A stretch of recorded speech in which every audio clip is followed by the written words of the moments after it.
Hujan deras lumpuhkan akses jalan di Nusa Niue, Ambon akibat pohon tumbang.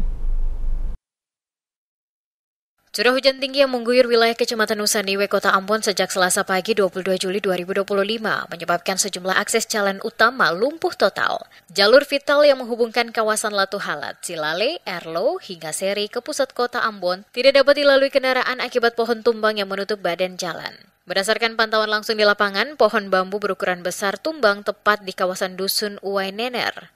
Insiden tersebut tidak hanya menutupi badan jalan, tetapi juga menimpa kabel listrik dan telepon yang melintas di sekitar lokasi. Akibatnya, akses lalu lintas di kawasan tersebut hanya bisa dilalui oleh kendaraan roda 2 dan pejalan kaki. Sementara kendaraan roda 4 terpaksa berhenti total. Kondisi semakin mengkhawatirkan karena sebuah rumah milik warga yang berada di bantaran dekat lokasi tumbangnya pohon turut terancam roboh.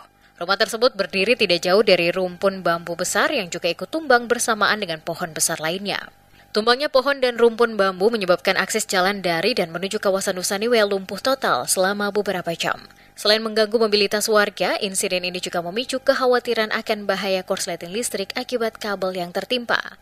Berselang 1 jam, tim dari PLN bersama dengan pemadam kebakaran Kota Ambon tiba di lokasi kejadian untuk melakukan pembersihan kabel dan pohon tumbang.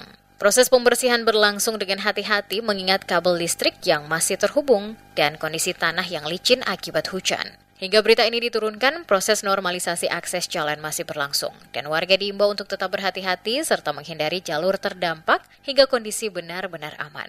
Pemerintah Kota Ambon melalui Badan Penanggulangan Bencana Daerah BPBD diharapkan segera turun tangan guna menangani dampak lebih lanjut dan melakukan pendataan terhadap potensi resiko lanjutan di daerah rawan longsor dan pohon tumbang.